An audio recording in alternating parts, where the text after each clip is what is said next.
What's going on, guys? We're back. I've been gone for the last couple of days, man. We've had this really cool like drone convention forum thing over in Lviv, and so I was over there meeting some people and learning about some new mil tech companies and drone companies and all kinds of stuff. Very, very cool.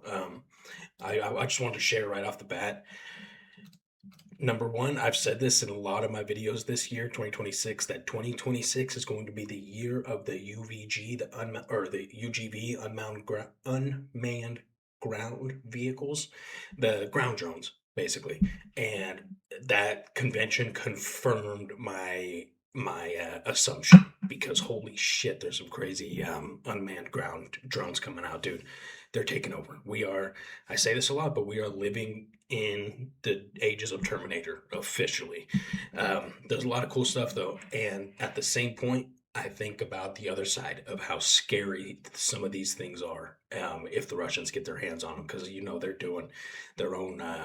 They've got their own militech companies, and they're doing their own research and development and all that stuff. So, also, this forum was primarily focused around Australia and New Zealand cooperation, so I got to share the story about our boy Utah, our best buddy Samuel Haynes, who unfortunately was killed in action at the end of last year with Azov's International Battalion. So I got to share his story a lot. He was from New Zealand, 22 years old, great guy, absolute hero. So it felt good to be able to share his story and tell people about him while I was out there. So cool stuff, man. But I'm back now. We'll jump back into the regular swing of things, and we've got a War Leaks video with a bunch of really cool combat footage. I just clicked through it and I only recognized a couple of clips, and then I saw a bunch of stuff I didn't recognize. So this will be fun, man.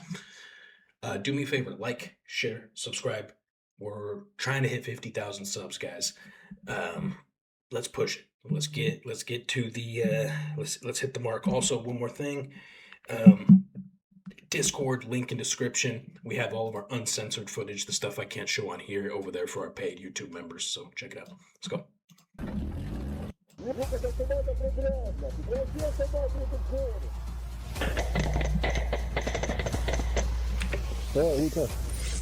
Okay, just real quick. That's a Russian that he's looking at right there.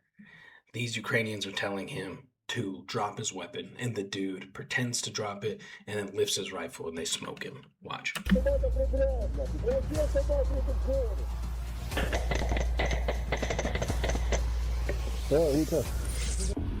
Oops.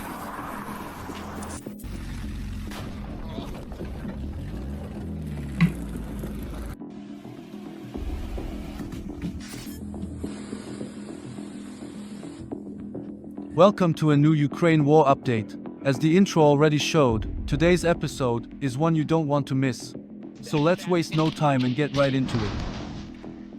First of all, it must be said that since the beginning of this year, significantly less combat footage has been published. This is primarily due to two factors.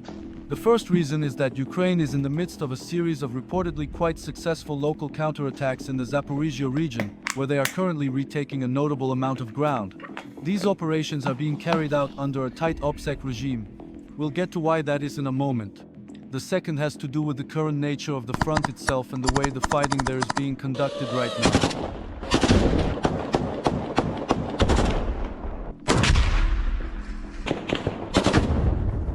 If we take a look at the map and at geolocated footage from the last 30 days, we can see that there are currently four main hotspots. The first is up north in Kupiansk. I covered this sector in my last video. The second is Kostiantinivka, where the Russians currently appear to have placed one of their main efforts. Then there is Pokrovsk and finally Zaporizhia. Based on the map, it becomes evident that, aside from Kostiantinivka, combat activity is significantly less concentrated, with noticeable gaps between documented engagements. This is one of the first times we have seen more of a concentration of friendly assets than the enemy assets. In almost every circumstance, we have seen just far more enemy assets near the line of contact. Here, not so much, and there's something to be said about that. But we could talk about it later. But you could feel there feels like there's a change in the tide of this war. particularly noticeable in the area around Zaporizhia. This is due to the fragmented nature of the positions and the currently employed infiltration tactics, which are primarily carried out by infantry. As a result, it is becoming increasingly difficult to speak of a classical front line. Instead, what has emerged is a drone and sensor-saturated kill zone that can extend up to 20 kilometers from the line of contact. This leads to the majority of the fighting being conducted either by or against drones, followed by artillery and aerial bombardments. How saturated the battlefield actually is with aerial bombs and drones is clearly illustrated here, where a Russian drone captures the intense bombardment of Ukrainian positions with FAB glide bombs, or here, where a Russian drone records an artillery shell narrowly missing a group of Ukrainian soldiers before crashing into them. Even in Konstantinivka, where fighting has been reported in the most confined spaces, this same pattern of combat can be observed. For example, here we have intense footage from inside the city, filmed by a Ukrainian drone, showing what appears to be a phosphorus strike on a Ukrainian residential area. Okay, so just so we're all clear here, this is a chemical weapon. Phosphorus is a chemical weapon. You breathe that stuff and you die. And they're just dropping that in a village. Okay, I don't know if you know anything about the Geneva Convention, but the use of chemical weapons is against the Geneva Convention and the laws of war internationally. We know Russia doesn't abide by those, but just add this to the multiple thousands of other war crimes that they commit. Followed by the impact of a Russian glide bomb. There is also footage showing the aftermath of the attack, but due to its graphic nature, I can only share it on Telegram. Since drones continue to play the most active role in this type of warfare, either by engaging targets directly or by coordinating strikes, identified drone operators have become high-value targets for both sides. As a result, once a drone operator's position is detected, it is not uncommon for combat aircraft to conduct bombing runs to neutralize those positions. Yep. Although this form of combat has made it nearly impossible to mobilize mechanized forces for offensive operations without accepting disproportionately high losses, the Ukrainians nevertheless managed to conduct several somewhat limited mechanized assaults in the Zaporizhia region in February, as can clearly be seen in this footage. This came after a series of Russian deep strike drone attacks. Let's be clear about this too. We did watch this, and I think one of the main reasons they decided to do this mechanized assault when they did was because of the weather. The weather is a game changer when it comes to drones, and it won't be forever because, like I said, the drone tech is increasing. It's so fast, but it helps, especially now. So it doesn't negate all drones, obviously, like we saw in this video, but it definitely helps. This came after a series of Russian deep strike drone attacks in late January, during which Russian BM-35 drones reportedly hit Ukrainian aircraft and radar equipment in the rear areas, including 2 F-16 decoys that were later presented by Russian sources as a major victory. Amid renewed Ukrainian complaints that Starlink had in fact enabled these attacks, Musk subsequently cut off access for Russian forces. It is somewhat ironic that, for claiming the destruction of 2 F-16 decoys, the Russians ultimately had to accept the loss of Starlink access. So I just wanted to focus on this too. This logo that we're looking at right here, this watermark that's in the photo, that's Rubicon. Rubicon's the Russian drone team I talk about a lot. It's like their most elite drone team. 2 F-16 decoys, the Russians ultimately had to accept the loss of Starlink access, and with it, at least 300 square kilometers of territory. The shutdown caught the Russians off guard and at least temporarily heavily degraded their reconnaissance capabilities and the effectiveness of their established kill chain. With this I mean the way and the speed at which they were able to coordinate fires such as artillery. There were also reports of a throttling of telegram access for Russian forces, allegedly ordered by Putin, which further disrupted frontline communications and made coordinated defensive actions more difficult. In addition, Russian positions in the claimed territories, particularly in the south, show significant gaps, meaning that some positions are either no longer occupied at all or are only very lightly manned. While this is also the case on the Ukrainian side to some extent, there are increasing indications that Russian forces have recently conducted a number of so-called flag operations, in which areas that were not actually brought under firm de facto control were nevertheless declared as captured. This now appears to be facilitating Ukrainian advances, as in some cases they encounter little to no Russian resistance when pushing forward. However, according to the Institute for the Study of War, the Ukrainian exploit has allowed them to recapture multiple settlements in the Oleksandrivka and Huliai-Pol directions in Dnipropetrovsk and Zaporizhia oblasts. Reuters even set one claim on top of this because according to them, Ukraine's commander-in-chief Alexander Syrsky claimed that Ukrainian forces have retaken approximately 400 square kilometers of territory, including 8 settlements, since late January 2026. Since this is an ongoing operation, it is, as mentioned, currently very difficult to speak with 100% certainty about territorial gains or the exact course of the fighting, especially given the limited amount of available footage. Map providers such as Deep State are also being very cautious about marking territorial changes on their maps at this stage.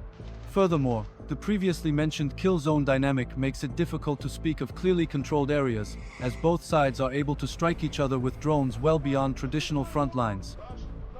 Nevertheless, these factors combined with the exploitation of poor weather conditions led to one of Ukraine's most significant successes in recent months, even surpassing the second recapture of Kupiansk. One of the most intense flashpoints in the south of the country at the moment is the small town of Stepnohirsk, located south of the city of Zaporizhia. Although the town itself has only 9 high-rise buildings at its center, these have been transformed into heavily contested fortified strongpoints. As a result, brutal close-quarters urban combat has unfolded there, as can be seen in this footage. Stepnohirsk represents the last major Ukrainian defensive position before the Kinska River, which acts as a natural barrier that significantly restricts maneuver and funnels any attempted advance into predictable crossing points that are easily controllable by drones and other precision fires. The high-rise buildings, meanwhile, provide ideal shelter for drone operators, allowing them to conduct operations across the surrounding sector. If Russian forces managed to take the town and cross the river, they would be able to move heavy artillery much closer to Zaporizhia, roughly 14 miles to the north. From there, they could place one of Ukraine's key industrial hubs under sustained artillery fire. It is therefore no surprise that Ukraine is committed to holding the town, and so far, it has succeeded. Despite sustained Russian pressure, any advances have been slow and costly, with the battle dominated by attritional tactics. Ukrainian sources claim that Russian casualty rates remain exceptionally high. Ukrainian commanders in that area even have claimed that the life expectancy of a newly mobilized Russian soldier in this sector may be as short as 12 minutes. Of course, it is hard to verify that. However, the shutdown of Starlink and the Ukrainian counterattacks in other parts of the Zaporizhia region should, at least for the moment, have brought some relief to the Ukrainian defenders. Still, according to the latest reports, fighting inside Stepnohirsk remains intense and ongoing. Strategically, the battle highlights 3 broader dynamics.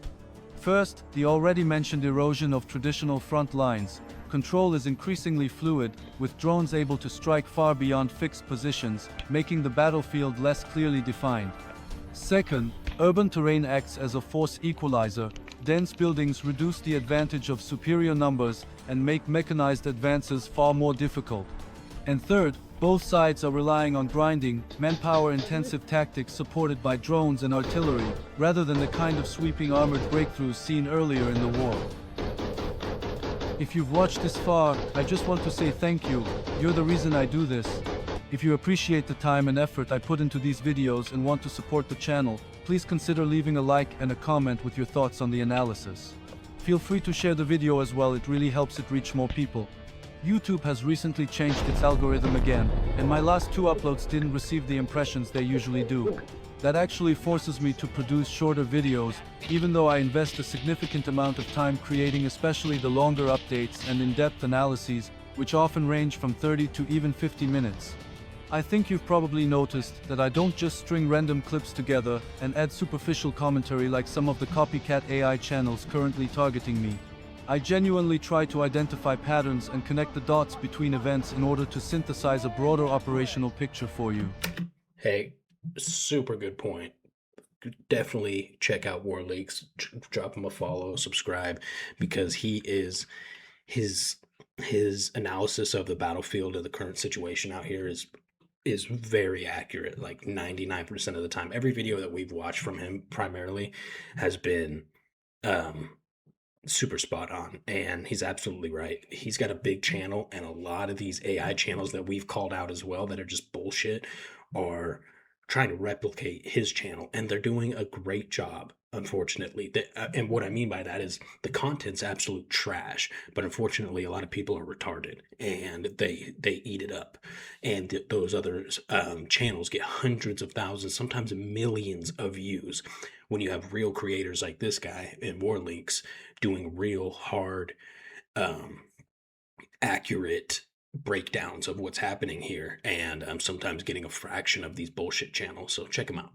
And now we come to a really intense, extreme close quarters combat event captured by Ukrainian special forces in the Pokrovsk direction.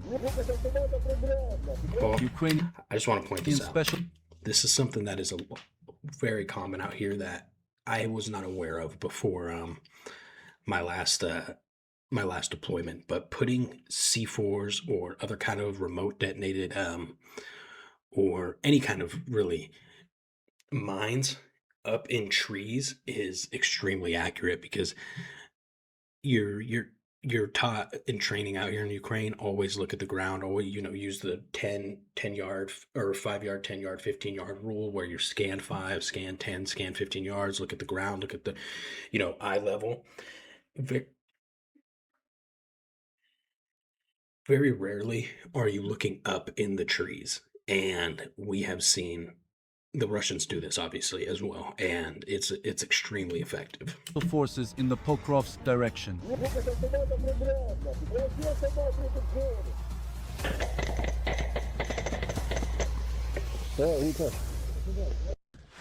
What you just saw was an intense face-to-face encounter between a team of Ukrainian special forces and a lone Russian soldier in the Pokrovsk direction.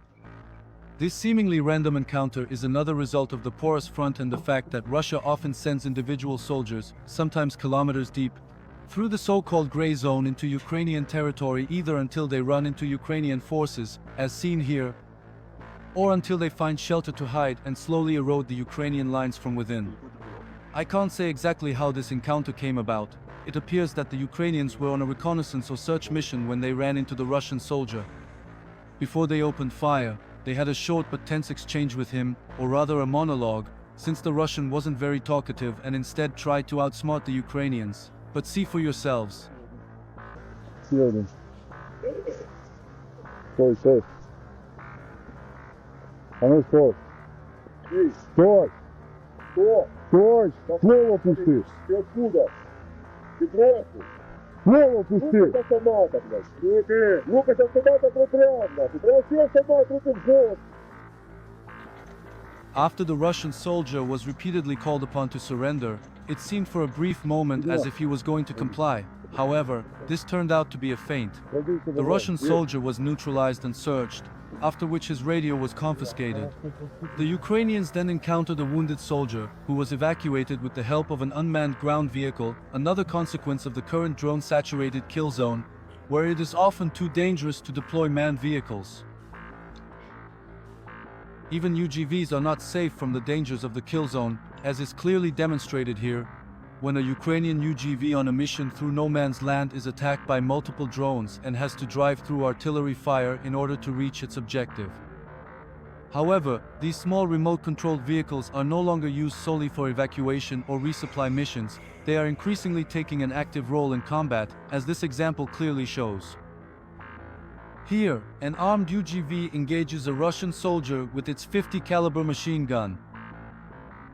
And it does so quite effectively, as the Russian soldier is taken out by the fire. As always, I had to blur this footage for YouTube and can only share the unblurred version on Telegram. The link is in the description. These engagements are no longer isolated incidents. Here, we see a Ukrainian UGV ambushing two Russian soldiers, attacking them one after the other with its gun. Based on drone footage observing the Russians, at least one of them appears to have been eliminated, while the others seem to have been wounded.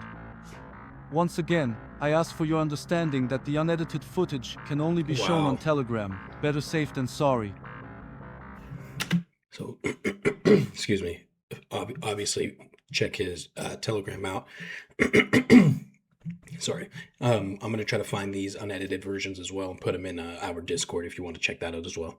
Or if you're already in the Discord. How FPV drones are already capable of independently carrying out multiple tasks to achieve an objective is clearly demonstrated here.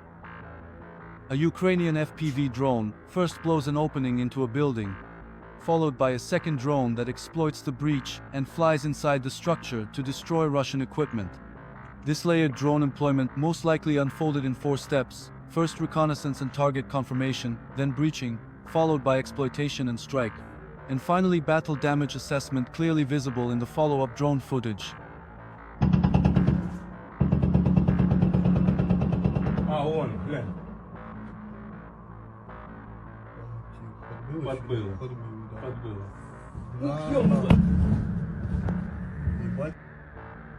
One could truly speak of bad luck here.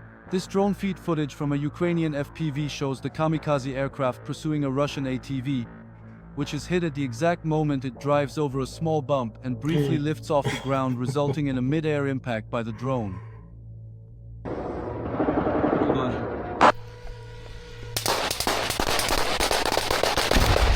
Nice.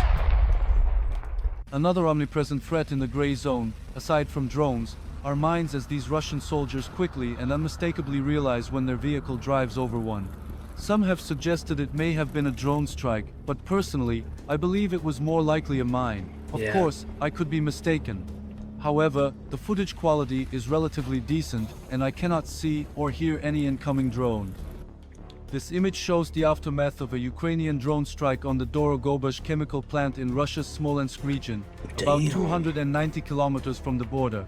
The attack hit ammonium nitrate facilities responsible for roughly 10% of Russia's output, a key component used in fertilizers and as a precursor for explosives.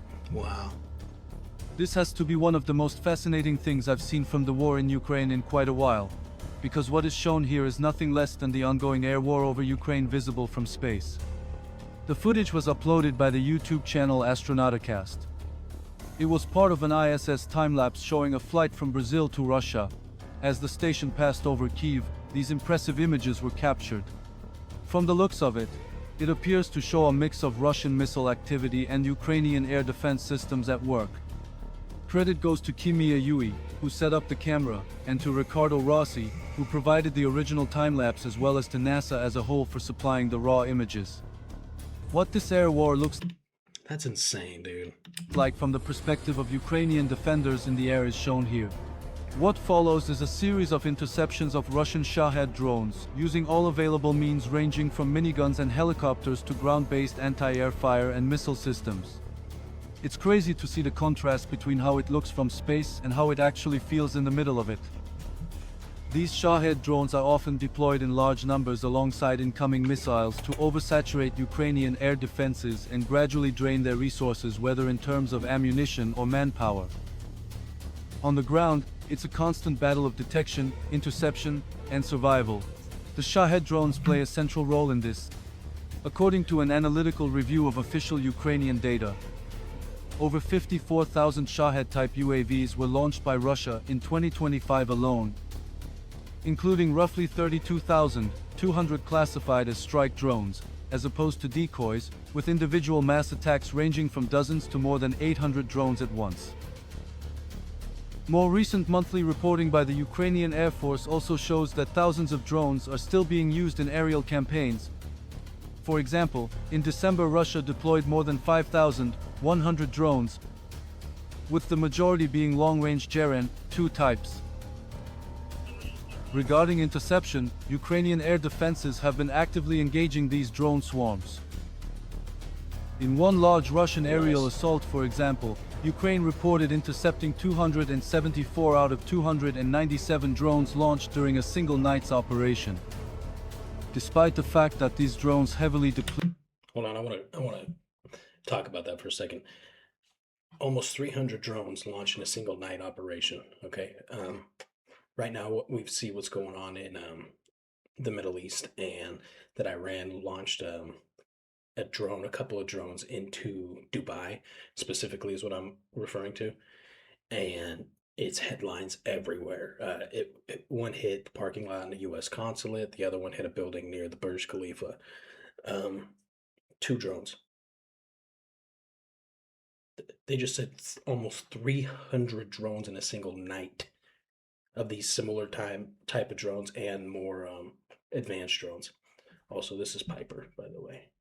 we're watching Piper for the day. Special guest. Thank you for visiting. Thank you for coming. And strain Ukraine's air defense resources. They also play a significant role in the psychological warfare Russia is waging against the Ukrainian population. Shahd-type drones are not only weapons of physical destruction, but also instruments of sustained psychological pressure. Their slow speed and distinctive engine noise often keep cities under air raid alerts for hours. Even when intercepted, the constant threat forces civilians into shelters, disrupts daily life, and creates a persistent atmosphere of uncertainty and fatigue.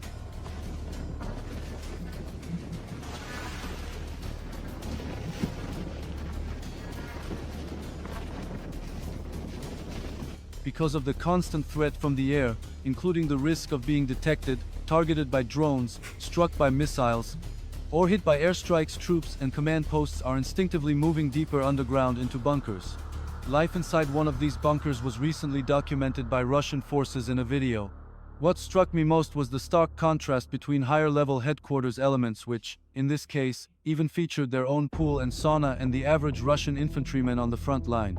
Thanks to the page War Translated, we even have a translation of what was said in the clip. So, welcome to a new episode of MTV Cribs, Ukraine War Edition. Вот совершенно уникальное место. По этим туннелям подземного командного пункта на УАЗике можно ездить. Да что там на УАЗике? Здесь танки легко пройдут. В группировке «Восток» 36 Tanks can easily pass through there. I don't know about that, but this is pretty cool. 6-ю бригаду в шутку называют Метростроевской. Километры тоннелей нарыли. Тут и подземная молельная комната, и православный храм, и буддийский датсан. Наши бойцы из Бурятии отмечали здесь бурятский Новый год. Сагал. Обычно гостей поражает фонтан с попугайчиками, сауна и бассейн.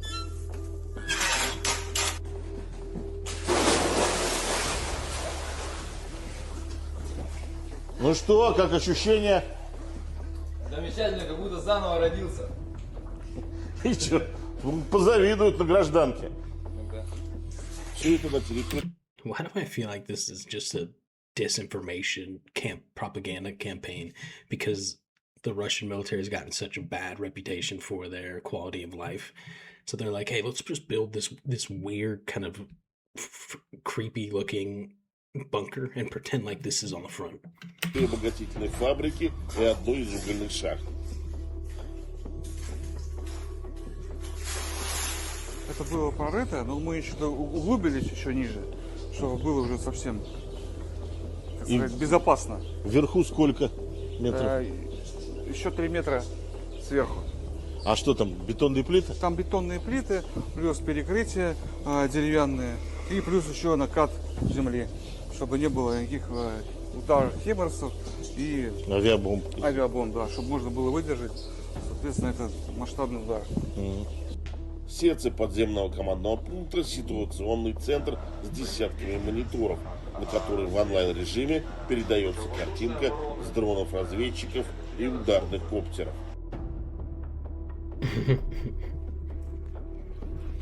Ты мой помічник? Так. Красунчик. Ну давай тільки без рук. Ладно. Давай так сидіть. Мені тільки трішки погано видно.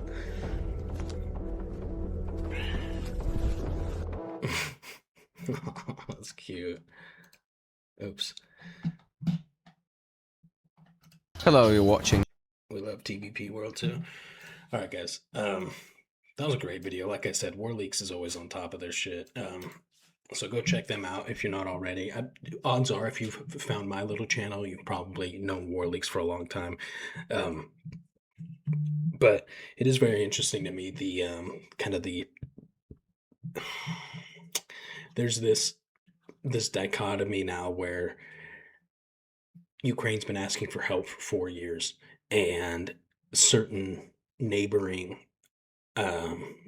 Middle Eastern countries, neighbors to Iran, including European countries, are now saying how they're going to start hiring and recruiting Ukrainian drone operators and drone teams to help them with the new threat of these drones that Iran's just launching every which way into its friendly allied neighbors and enemy neighbors, and they're just launching that shit everywhere. But it's funny. It's like it feels like the world's like, oh, okay, let's use Ukraine now because it's beneficial for us. Let's use them.